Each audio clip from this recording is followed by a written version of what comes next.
Aerial history was made in July 1944 when an RAF Mosquito, one of the few Allied aircraft easily able to penetrate German airspace, was shot down by a Messerschmitt 262 flown by Lieutenant Alfred Schreiber, to whom fell the distinction of achieving the first ever jet fighter victory.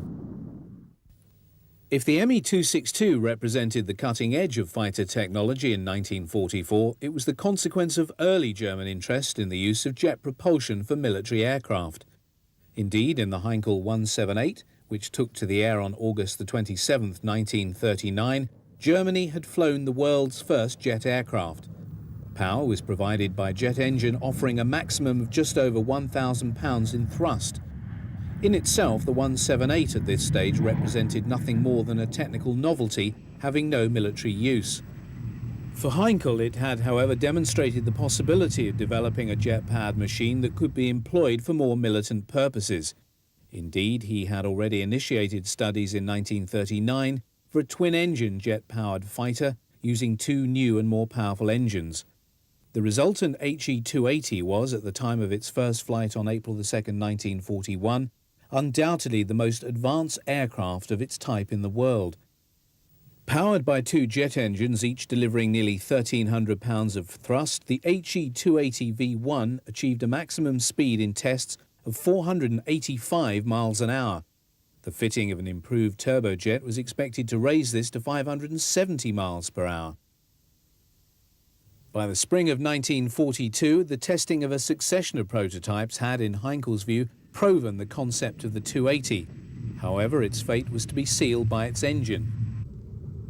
Heinkel's own design never produced the planned thrust, and switching to the Junkers U-mode turbojet meant employing the same engine as the Me 262. The latter, which was now flying, was deemed by the Luftwaffe to have greater potential, and on March 27, 1943, Heinkel was instructed to abandon the 280. Although the political leadership of Germany has been castigated for its failure to see the potential of jet aircraft and their positive impact on Luftwaffe's fortunes in the air, it must be remembered that in the first 2 years of the conflict, it was held that the war would be a short one. Consequently, Ernst Udet, seen here on the left, who oversaw Luftwaffe projects, and Hans Jeschonek, the chief of the Luftwaffe General Staff, were lukewarm towards these projects. In consequence, their potential was unrecognized until it was too late and Germany's lead time lost forever. Even as Messerschmitt explored the turbojet, it was also carrying out development on a more radical approach to aircraft propulsion by mating a Walter rocket engine to an airframe designed by Dr. Walter Lippisch of the German Gliding Research Institute. Messerschmitt flew the prototype of the Me 163A in the spring of 1941. As flown, it represented an evolutionary stage between the original glider airframe and the production Me 163B. Flying trials continued at the experimental station at Peenemünde, with the 163A soon demonstrating a remarkable performance, including a phenomenal climb rate and a top speed of 550 miles an hour. On one occasion, it was towed to 13,000 feet, cast off, and lighting the engine achieved a speed of 623 miles an hour. Once the aircraft had burnt off its store of fuel, it resorted to its original state of glider. This was to be a feature of the production variant, and it shared the prototype's very hazardous landing speed. The redesign of the A variant for service use saw the emergence of the production Model B. However, the heart of the design remained the problematic Walter rocket engine. Developing a maximum thrust of some 3,750 pounds, its most dangerous aspect lay in the nature of its propellant. The rocket fuel was a mixture of 80% hydrogen peroxide with oxyquinoline or phosphate, more commonly known as T-Stoff, and an aqueous solution of calcium permanganate referred to as Z-Stoff. This highly unstable combination could cause explosions under certain circumstances. Furthermore, the pilot and ground crews wore special clothing to protect themselves against the highly corrosive nature of the fluid, which could dissolve human flesh.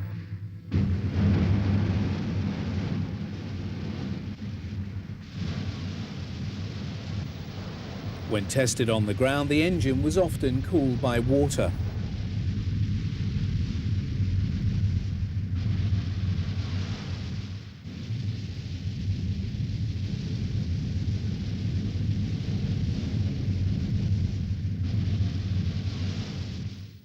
Although an ME-163B test unit started trials of the type in 1943, it was not until May 1944 that production aircraft were delivered to the Luftwaffe.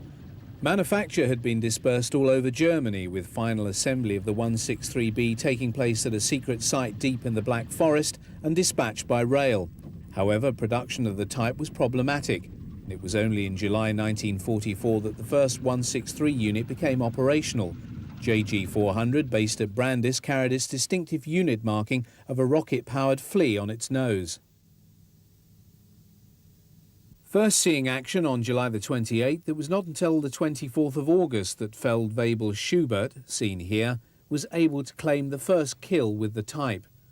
The serviceability of the 163B was never very high, and as early as July, difficulties had started to be experienced in the supply of fuel from its only refinery sources at Ludwigshafen and Leverkusen. Not only were these to become the focus of bombing raids by US bombers, but both T-Stoff and Z-Stoff were used to power the launch module of the V-1 flying bomb that was just about to come into service. Stockpiling of fuel for this purpose was deemed to be a higher priority than supplying JG400, so just 8 163s were available on the 24th of August, when a force of 185 B-17s were approaching the synthetic oil refinery at Mersburg. The 163s were scrambled.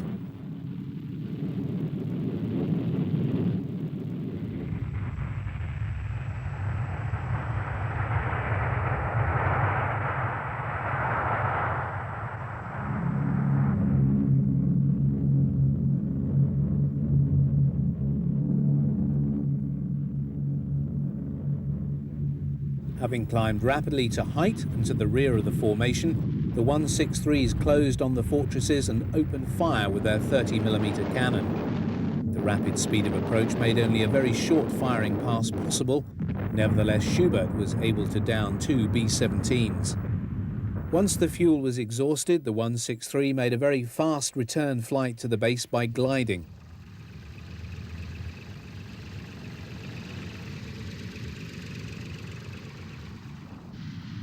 The approach and landing on the airfield was made at very high speed. The small skid extending from the bottom of the fuselage did not provide a satisfactory method of landing, and many pilots were injured and killed when they came to grief at this stage of their flight. The proposed improved ME-263 was provided with a proper undercarriage, but did not see operational service before war's end.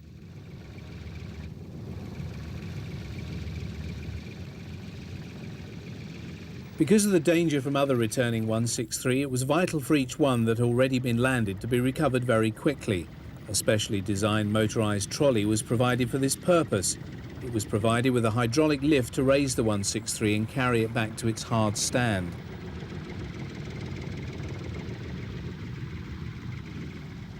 The aircraft was then raised up to enable ground crew to replace the wheeled takeoff dolly and so ready the Comet, as the type was now officially named, for its next sortie.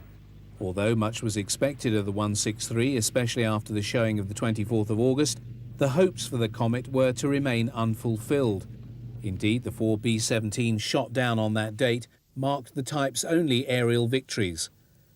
Following the US bombing raid on the T and Z-Stoff refineries in September, the only fuel produced thereafter was diverted to service the V-1 programs, and the 163s of JG400 were left to stand forlorn and unemployed on the hard stand at Brandis, deprived of the fuel that could have enabled them to fight. However, the 163 was the most radical aircraft to see service during the Second World War. Acclaimed by many in Germany and beyond as the most formidable warplane of the Second World War, the Me-262 was to be the great white hope of the Luftwaffe that was never to be fulfilled. Although the first 262 airframe took to the air powered by a piston engine in 1941, it was only in March of the following year that the modified first prototype, fitted with prop and BMW jet engines, flew.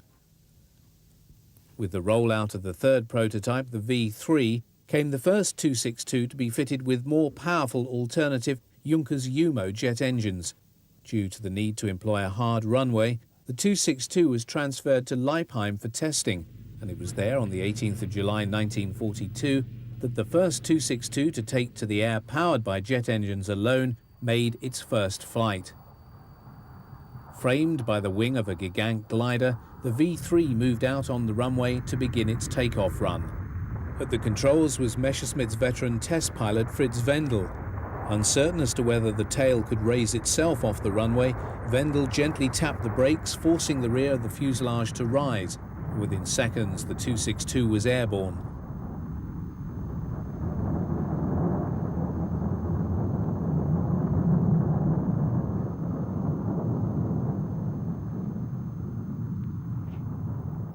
On landing, the aircraft spewed out a lot of smoke, which appeared more dramatic than in reality it was. Although a number of small problems were discovered, the 262 was held to be generally satisfactory. Over the next few months, the wing was modified to give the 262 its characteristic constant sweepback. Prompted by the enthusiastic reports of one of his pilots, Adolf Galland flew the fourth prototype himself in March 1943. His reaction was ecstatic, like I was being pushed by an angel. In consequence, he recommended that all other fighter projects be cancelled and production concentrated on the FW-190 and the Me-262 alone. Galland's wishes in this matter could not be accommodated so easily. In November, following a demonstration, Hitler ordered that not only should the aircraft be given the highest priority, but that it should be built not as a fighter but as a bomber. Goering had assured him it could be equipped to carry bombs. He also demanded it be available to contest the expected Allied landings in Europe. Messerschmitt was unable, however, to surmount the technical difficulties with both airframe and engine in order to get the 262 in production either as a fighter or as a bomber in any quantity by June 1944. The latter began to leave the production lines in July and entered service with KG-51, thereafter named Commando Schenk, and first saw action over northwestern France in August 1944. The bomber variant was named Stormbird to distinguish it from the fighter version, which was christened the Swallow. Two 551-pound or a single 1,102-pound bomb could be carried on under fuselage racks, whilst it retained the nose armament of four 30mm cannon. Notwithstanding Hitler's own insistence and the politicking from other persons also demanding that the type be produced as a Blitz bomber, the principal concern of many in the Luftwaffe was to see the 262 in service as a fighter. First deliveries of the Swallow actually preceded those of the bomber variant, with the 262 test detachment, under its first commander Hauptmann Thierfelder, making its first operational sorties in April 1944. With his death, leadership of the detachment was passed by Galland to Major Walter Nowotny, the ace of the Eastern Front, after whom the unit now became named. It was a 262 from Commando Nowotny that was employed in the making of this training film for new pilots converting to the type. This was very necessary because the 262 required a different approach than when handling a piston engine type, and the technical superiority of the jet did not automatically confer itself on the pilot. Although a high-speed aircraft, it accelerated slowly due to the still temperamental nature of the UMO engines. Throttles had to be opened slowly, otherwise the pilot could find the engine suffering a compressor stall, burnt-out turbines, or total failure. Once in the air, he could not use the plane as just a faster 109 or 190. Dogfighting was not possible in the 262 by virtue of its large turning radius, which meant that a Mustang, Thunderbolt, Spitfire or Tempest could turn inside it. Diving attacks from the rear to gain speed would allow 262 formations to easily penetrate an enemy fighter screen and allow them to hit the big US bombers employing their heavy nose armament.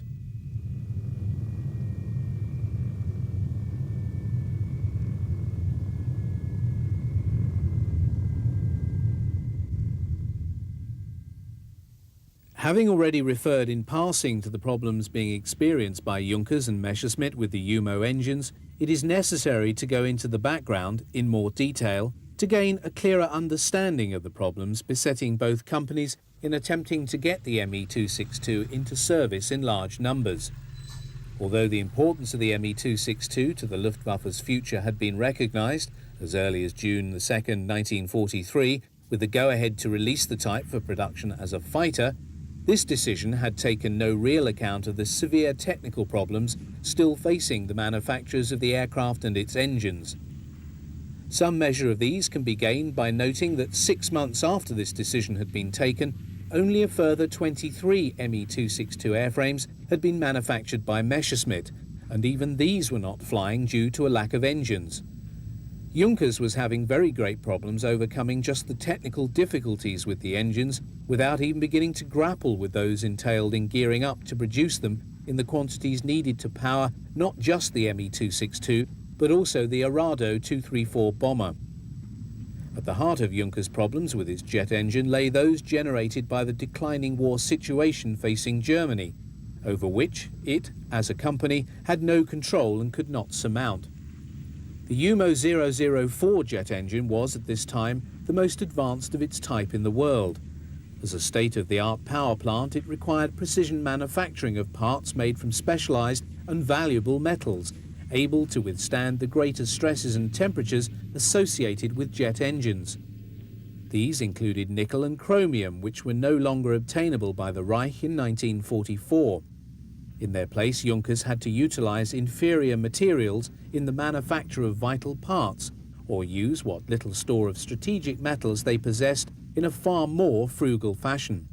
For example, under normal circumstances, the combustion chamber would have been constructed of aluminium, but with the shortage of this vital metal, Junkers had to manufacture the same part from steel and impart a thin sprayed layer of aluminium to the inside surface to help it withstand the heat. In consequence, the 004 engine possessed a service life of barely 10 hours before it seized up. Problems with the compression flow resulted in compressor stalls. The fuel supply to the engines was also extremely difficult to regulate. If fuel was released into the turbine too quickly by the pilot, it would induce a flameout. These numerous problems thus lay at the heart of the inability of the Luftwaffe to deploy the Me-262 in the desired numbers. Hitler's insistence that the aircraft be used as a bomber and not as a fighter is therefore seen in its proper perspective as being incidental to this central problem and not a cause of it. While German ingenuity had produced an extremely advanced aircraft, her war industry was unable to overcome the debilitating problems associated with the manufacture of its power plant that was the prerequisite to its deployment in the reliable numbers necessary to ensure its success in the air war over Germany. As the war situation deteriorated still further and the strength of Allied bombing increased, as pressure built from Hitler to get his Blitz bomber into service, it was decided in June 1944 to forgo any further major redesign work on the UMO engine, freeze the design with all of its faults and begin full production. It was this decision that saw the beginning of deliveries to the Luftwaffe, with 28 Me-262As accepted in June, 59 in July, just 20 in August, 91 in September and 117 in October. In total, the Luftwaffe had received 315 by the beginning of November 1944. However, it was still the case that almost all the 262s being produced were earmarked for fighter bomber duties. Hitler could not be moved on the matter. Within a month of his appointment, the new Luftwaffe Chief of Staff was pressing Hitler to release the 262 for service solely as a fighter. The only concession the Führer made was to allow every 20th aircraft to be produced as a fighter. This was unacceptable to General Kreipe, and it was on this issue he tendered his resignation in September. It was only in November that Hitler finally relented and gave the go-ahead for the 262 to be produced as a fighter. Although obstinate to the last, he insisted that each aircraft must be able to carry a 551-pound bomb in an emergency. So bad was the war situation by this time that the Luftwaffe and Messerschmitt ignored his command on the matter. While records show that over 600 262s had been received by the Luftwaffe by January, many never reached their Luftwaffe operators as they were destroyed on the trains carrying them by Allied fighter bombers. Even for those 262s in service, extreme care was needed to protect and camouflage them on the ground from marauding Allied Jebos for whom the German jets became primary targets. The inbuilt armament of the 262 was the most formidable carried by any German fighter in the war. This comprised 4 30mm cannon mounted in the nose. In addition, 24 unguided R4M rockets could be carried on underwing racks, adding a weight of fire of 53 pounds to that of the cannon. In an effort to equip the 262 with heavier firepower, a number were converted to test the mounting of 50mm cannon for anti-bomber work. 2 types of weapon of this caliber were employed in tests beginning in January 1945. This demonstrated that carriage and firing of the weapon produced no great problems with the handling of the jet in the air. Based at Akma near to the Belgian border, Commando Novotny was too close to Allied air bases to work up the new fighter free from interception. Allied fighters soon discovered that the 262 was at its most vulnerable when landing and taking off, and bounced them. So protection flights of Me-109s and FW-190s had to be provided. Galland was visiting Akma to talk with Novotny when the young commander and fighter ace was killed. On the 8th of December 1944, with Galland still at the base, he took off in his 262 to attack US bombers. With his aircraft having been hit, Novotny tried to regain the base, but he was in an air battle with Mustangs with only one engine working. His 262 plunged out of the skies and dived vertically down to its destruction. As a darling of the propaganda department, he was given a state funeral, dead at the age of 24 with a total score of 258 victories, making him the 5th highest scoring fighter pilot of all time. His command was dissolved to become the new 262 unit JG7. Me-262s continued to operate through to war's end, and March 1945 was to see their most successful employment. On the 18th, 37 262s engaged 1,221 bombers, escorted by 632 fighters attacking Berlin. 12 bombers and 2 fighters were shot down by the jets, which used the R4M rocket for the first time. On the last day of March, 262 shot down 14 Allied bombers and 2 fighters for no loss to themselves. In southern Germany, JG-44, the special 262 unit commanded by Adolf Galland, now sacked as Inspector General of Fighters, also engaged in combat, flying out of Munich Rhine.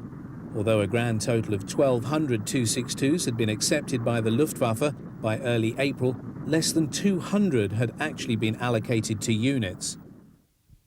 In this extremely rare piece of film, an Me-262A 1A/U3 Recce variant is seen just after its return to base from a photographic sortie.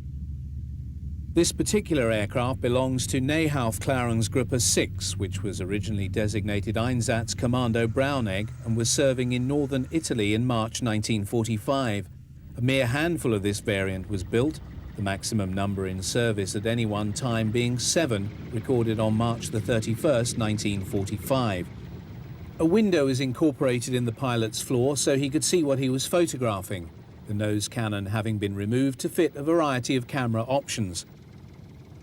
Some pilots did opt to keep a single 30mm cannon alongside their cameras.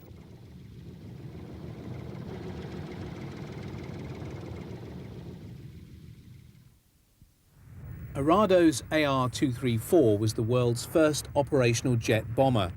Its performance in the reconnaissance role in late 1944 and early 45 was to prove how right its builders were to christen their creation the Lightning, as it swept through Allied airspace with virtual impunity. Indeed, it was to satisfy a 1940 specification for a fast Recce type that the 234 was designed. The prototype emerged in 1943 with high-mounted wings and a fuselage cross-section so slim as to preclude the fitting of a conventional undercarriage. The variant seen here being the later type. In the absence of a conventional retractable undercarriage, Arado had designed a 3-wheeled trolley that would attach to the underside of the aircraft.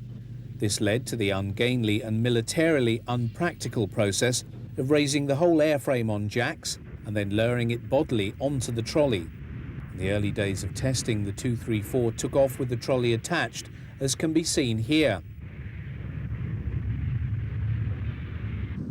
For the pilot bringing the 234 back to land on the trolley, the whole experience was decidedly unpleasant and very dangerous.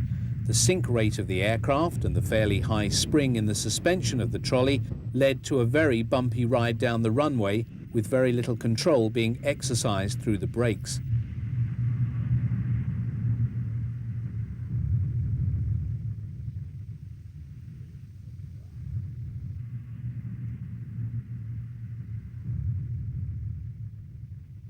By the end of the runway, the pilot has lost control and the aircraft pulls off onto the side and swerves onto the grass.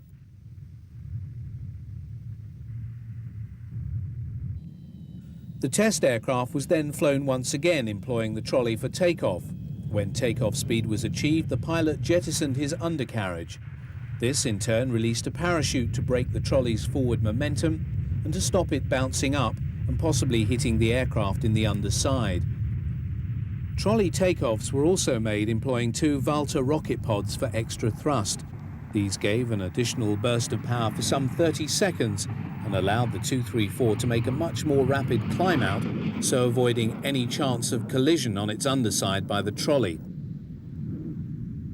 Once in the air, the 234 demonstrates the turn of speed that made it so difficult for Allied fighters to intercept.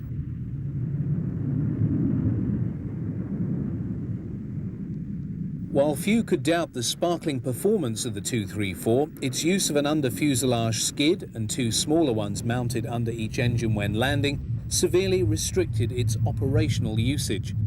It was thus accepted that the Arado 234 would need to be redesigned to enable the fuselage to accommodate a more conventional retractable undercarriage. The V8 model of the 234A was equipped with 4 UMO engines to serve as a testbed for the proposed 4-engine C model. This would have the same airframe as the B variant, but would mount 4 UMO engines. The 8th prototype of the AR234 was also the first produced to the B specification. This was constructed with a slightly wider body that allowed a strong but narrow-track nosewheel undercarriage to be fitted. Taking to the air for the first time on March 10, 1944, the 234B became the first production model, with deliveries to Sonderkommando Gotz taking place in September 1944. Aircraft from this unit were employed to fly over southern England. In the meantime, 2 of the earliest skid-equipped A models had already shown their worth by reconnoitring the Normandy bridgehead without interception. The bomber variant of the 234 first saw service with KG-76 in the Ardennes offensive and undertook abortive raids against the Remagen Bridge in early 1945. The bulk of the 274 built were B models. The Me-262 and the AR-234, in whatever variant, were 2 of the most remarkable aircraft to see service in the Second World War. When the Allies plundered the design offices of Germany's major aircraft companies, they found designs for a huge number of jet aircraft, many of whose features would find their way into the first generation of post-war jets.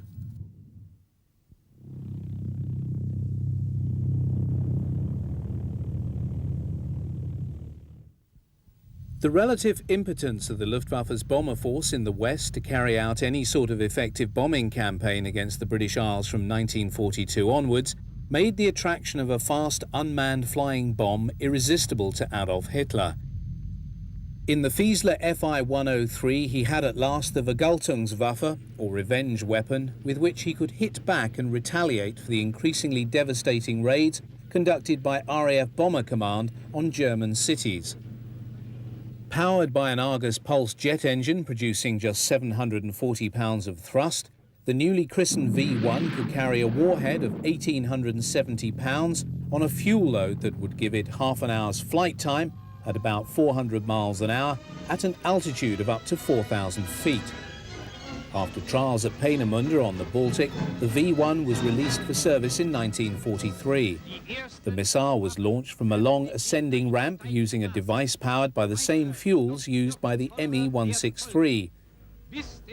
Scheduled to begin operations in December 1943, it was only on the 13th of June 1944, and a week after the landings in Normandy, that the first V1 launched from the Pas de Calais began a German rocket bombardment of London that was to last until the 5th of September.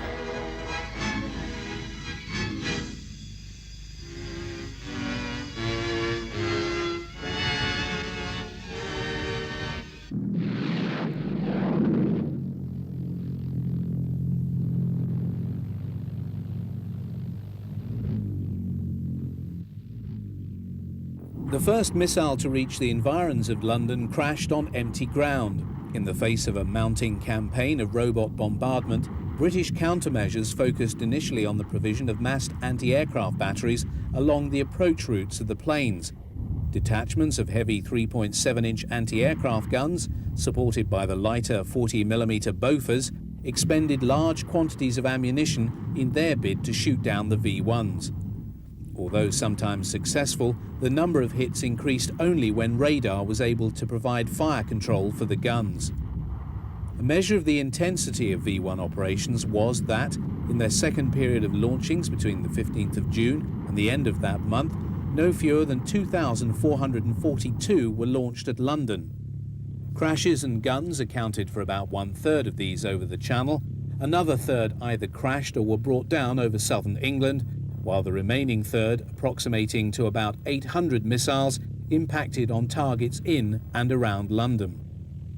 For the inhabitants of southern England and London, the arrival of a V-1 was signalled by the growing growl of its Argus pulse engine, which prompted the natives to nickname the type the Buzz Bomb. The psychological effect of the weapon was enhanced by its totally indiscriminate nature. It fell to earth only when its fuel ran out, this being signalled by its sudden silence before it impacted with the ground in a great explosion. Although the populace of London displayed the same stoicism as in the Blitz of 1940-41, the V-1 still accounted for 2,441 deaths and 7,107 cases of serious injury during the campaign, as a result of an average of 53 missiles being launched each day against Britain's capital city. Even so, British intelligence was able to shift the targeting of the V-1s by feeding false information of damage to the Germans to help ease the bombardment. Aerial countermeasures provided by the RAF against the V-1 included the first use of the Gloucester Meteor F-1 jet fighter. Piston engine types employed to shoot down the robot aircraft included the superlative Hawker Tempest and Spitfire Mark 14s, with the latter responsible for shooting down over 300 of the buzz bombs. Restricted as they were to launch sites in the Pas-de-Calais by virtue of the limited range of the V-1s, the initial fixed ramps had been targeted and destroyed by Allied bombing even before D-Day. With the capture of that region by British and Canadian ground forces in September, the V-1 bombardment ended. However, the suffering of London was not yet over, as the Germans began use of a new weapon. Although the V-2 rocket, more properly known by its A4 designation, was an Army rather than a Luftwaffe project, it has a fitting place in this account of Germany's most advanced airborne projects during the Second World War. Rightly regarded as the instrument which gave birth to the modern rocket age, and the product of Nazi Germany's largest and most expensive military program, it truly represented the cutting edge of that nation's technology during the conflict. However, Albert Speer, the Third Reich's former Minister for Armaments Production, when reflecting on past events in the quiet of his cell in Spandau prison while serving a 20-year sentence for war crimes, candidly admitted that, notwithstanding the technical brilliance of the A4 program, it was, from a military and industrial point of view, a profound waste of Germany's resources. Having its origins in pre-war research, the program to develop a long-range rocket was to occupy thousands of scientists and army personnel on the secret testing ground at Peenemünde on the Baltic for many years. Progress in the light of the very advanced technical hurdles to be surmounted in the creation of such a new weapon was slow, and early prototypes of the A4 often came to grief.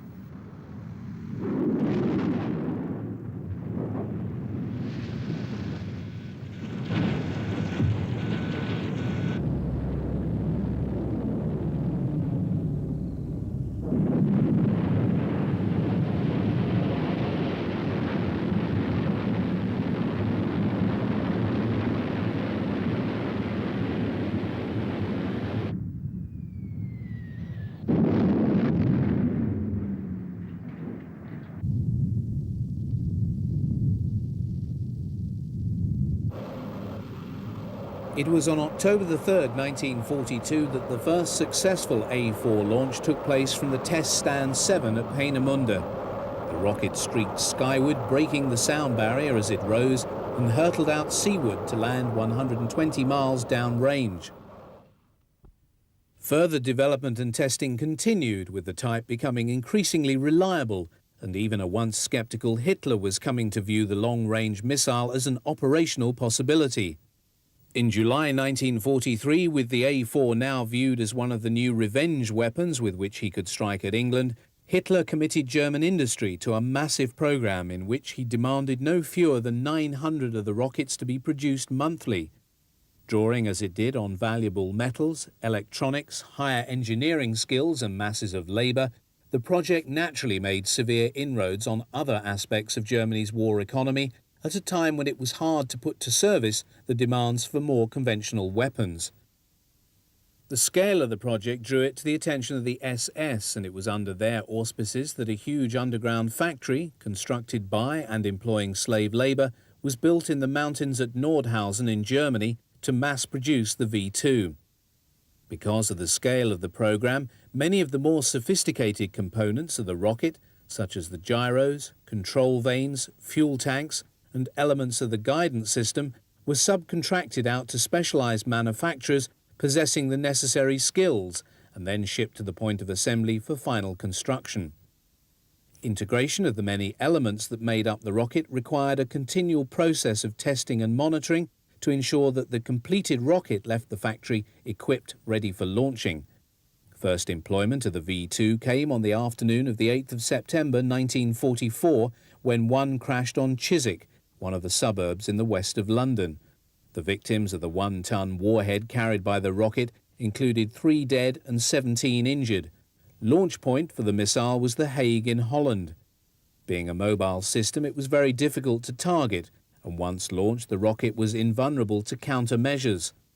Over the next 7 months, the Germans were to launch 1,054 rockets on London, killing 2,700 people in the process. No Allied military resources were diverted to deal with the weapon, and contrary to Hitler's expectations, had no appreciable impact on the course of the war. What now follows is a detailed presentation of how the rocket was deployed and fired by the launch team. We begin the cycle with a V2 in the final stages of assembly. A technician working on the rear or bottom of the missile uses test equipment to check over the status of the rocket motor prior to the bottom fin section of the rocket body being placed over the power unit. Testing at this stage of the process is vital, as once the body shell is placed over the rocket, it will not be possible for the launch team in the field to get at the internals should there be a problem. Already in the field are elements of the launch team. A heavy-duty Fawn 4x2 Zugmaschine tows the all-important liquid oxygen fuel container. Another vehicle tows a mobile generator.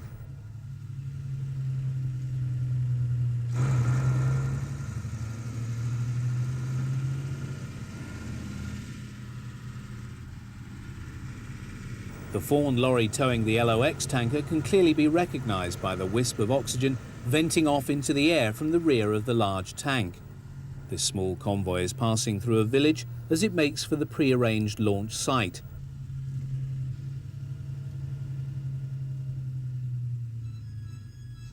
The V2 was a large piece of equipment and was at its most vulnerable when being moved from its place of assembly and completion to the front by rail. By the time the Germans began their launch of the V2 from The Hague, Allied forces were already in Europe and advancing into Belgium and moving on Holland itself. The whole road and rail network in northern Germany and the Low Countries, still servicing the needs of the Wehrmacht, was under constant surveillance and attack from wide-ranging Allied fighter bombers. It was for this reason that many, if not all, V2s sent to the frontline units were camouflaged to disguise them from the air. Clearly, those we are seeing here, being coloured in large sections of black and white, are test rockets, and the film has been made as an exercise for instruction purposes. That notwithstanding, what is seen here is an accurate depiction of the whole process used by all V2 launch teams in their preparation of the rocket, from its arrival at the railhead through to its actual launch, and is therefore characteristic of all launches of the V2 undertaken during the bombardment of London and later still of Antwerp.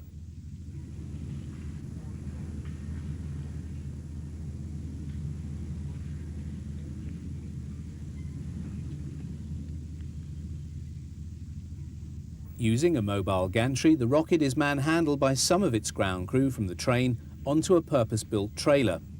Of note is the lack of the warhead, which was transported separately from the main rocket body.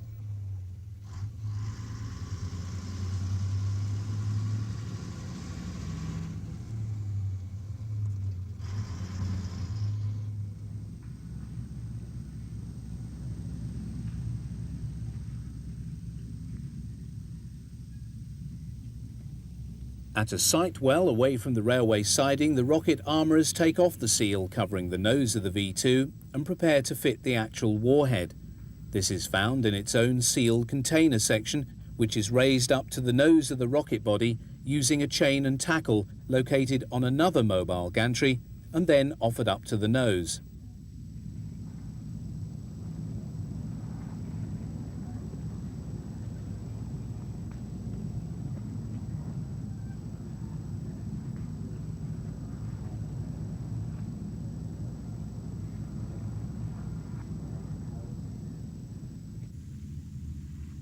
Great care is taken to align the warhead module with the main body of the rocket before a firm connection is made and the warhead assembly is locked onto the body of the rocket. The warhead weighs 2,150 pounds. Elsewhere, other members of the large V2 crew raise another telescoping trestle. These were standard issue devices and were also employed by the maintenance units attached to Panzer formations, where they could be used to lift off the turret of a heavy Tiger tank during field repairs. The lifting capacity was about 15 tons.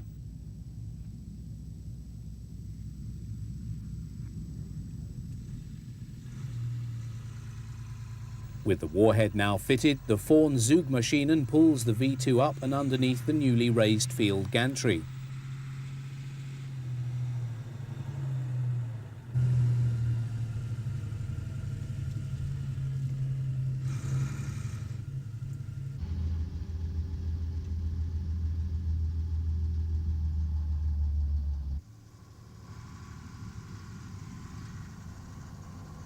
A second Vorn lorry drives up to park alongside the first.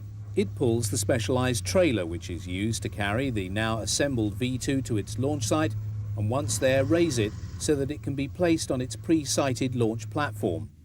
The lifting tackle on the mobile gantry is now used to move the V2 rocket from its rail transport vehicle to the specialised carrying trailer.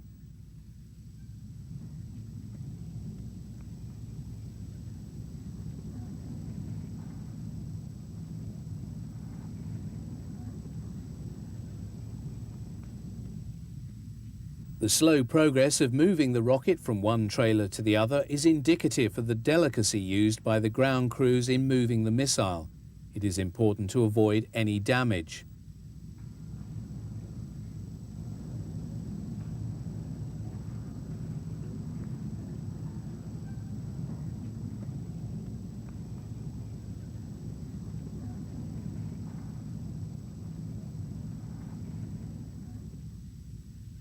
Great care is exercised by the crew in locking down the V2 into its carrying cradle. Although empty of fuel, the warhead is now fitted and everything is done to prevent the missile parting from the cradle in the event of an accident. As can be seen, the rocket is securely locked into the framework of the carrying trailer.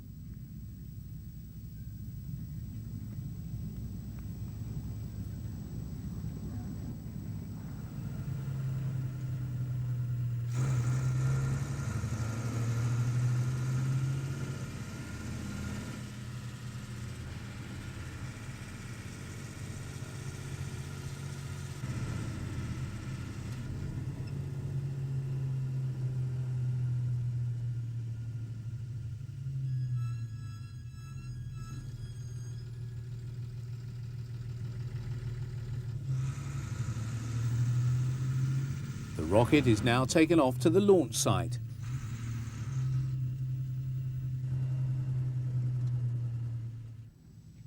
At the railway halt, another detachment of the crew responsible for the specialised task of fueling the rocket arrives to connect the pump that will enable transfer of the liquid oxygen from the sealed railway container holding the cooled fluid into the mobile container, from whence it will be pulled by lorry to the launch site of the V2.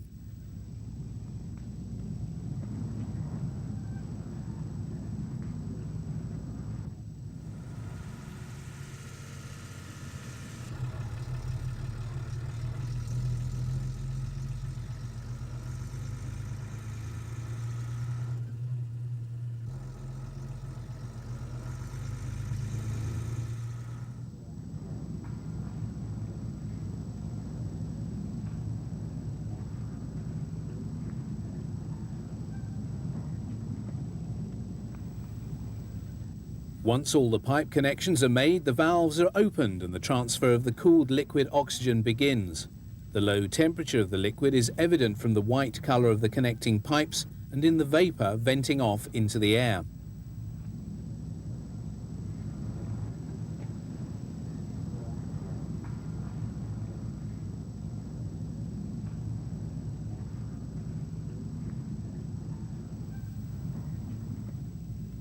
At the chosen launch site, another Fawn Zugmaschinen pulls a trailer which carries the launching base for the V2.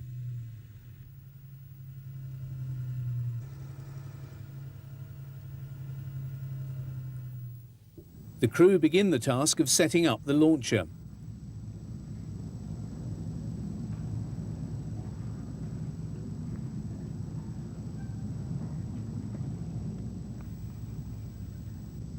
On each corner of the launch platform is an adjustable telescoping support. They are lowered by crank and placed onto the ground in preparation for the arrival and erection of the rocket. While this particular exercise clearly employs a hard stand, which makes the task easier, in actuality the mobility of the V2 permitted it to employ any fairly level clearing in a forest to launch the rocket. In order to stop the whole edifice from sinking into the ground or toppling over, railway sleepers or lengths of steel girder were placed onto the ground. The crew would then rest the 4 supporting jacks of the launcher on these. Such methods were used in erecting the launchers in The Hague.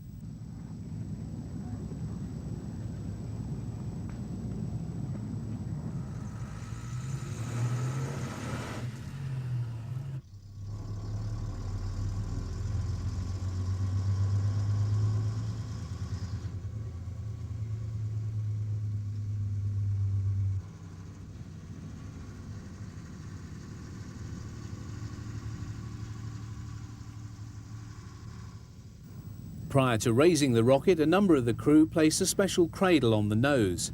This will help in the final adjustment to the warhead just before the V2 is launched.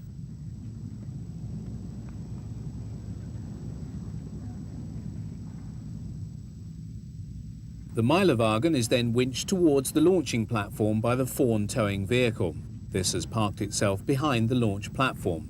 Cables are run through to the Milewagen and it's pulled towards the launching pad. Having reversed the trailer so that the base of the rocket faces the launch platform, the Fawn then disconnects itself and leaves it up to the ground crew to literally pull and manhandle the trailer and V2 so that it arrives in exactly the correct position for raising. This process is then carried out employing the hydraulics on the trailer itself. This is a slow process as it's vital that the base of the 4 fins of the V2 align totally with the bottom of the launching platform.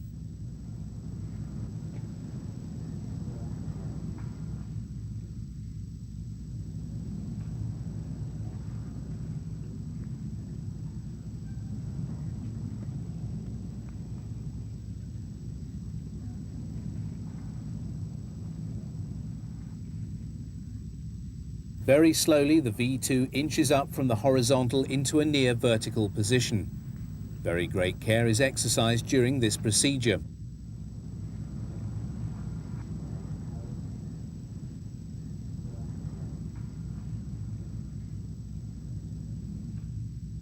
When the boom operator is certain all is well, the gantry is pulled away, leaving the V2 resting by itself and without support on its launching platform.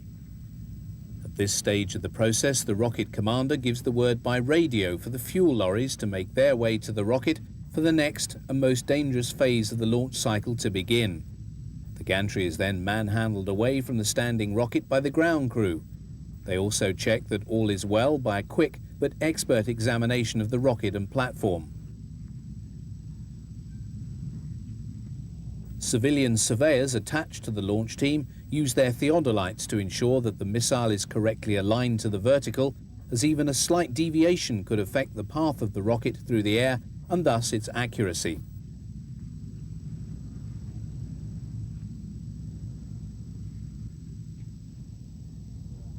Another member of the crew now arms the warhead. Although fitted earlier, this particular exercise was not carried out. Down below, the mobile generators are brought up to begin powering a number of the rocket's internal systems, such as the turbo pumps, and help in the fueling process, which is due to begin shortly. The fueling pipes are being connected. The liquid oxygen tank on the V2 has a capacity of 12,200 pounds and is mixed with 9,201 pounds of ethyl alcohol and 379 pounds of hydrogen peroxide to enable the rocket to generate the 55,000 pounds of thrust needed to propel it on its journey. Following the liquid oxygen, the last important ingredient is the sodium permanganate, which is added to the lower fuel tank at the bottom of the rocket.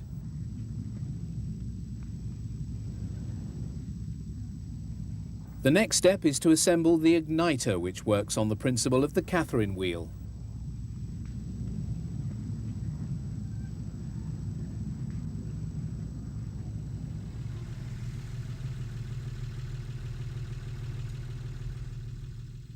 Activity around the site is now much greater as the time for the launch approaches.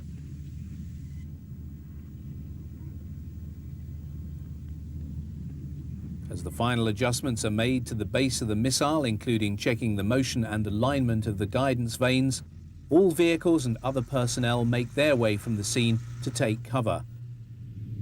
The igniter is placed in the Venturi and connected up. The V2 is now ready for launching. The launch is made from within an armoured variant of an 8-ton half-track.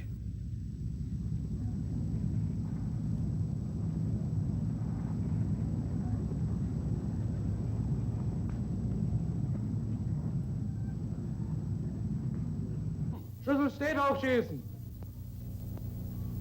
Belüftung klar, Zündung klar, Vorstufe klar.